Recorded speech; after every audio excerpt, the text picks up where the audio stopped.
ॐ गजाननाय नमः। ॐ गणाध्यक्षाय नमः। ॐ विघ्नराजाय नमः। ॐ विनायकाय नमः। ॐ द्वैमातुराय नमः। ॐ सुमुखाय नमः।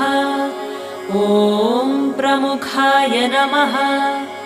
ॐ सन्मुखाय नमः। ॐ कृतिने नमः। ॐ ज्ञानदीपाय नमः। ॐ सुखनिधये नमः। ॐ सुराध्यक्षाय नमः। ॐ सुरारिभिदे नमः। ॐ महागणपतये नमः।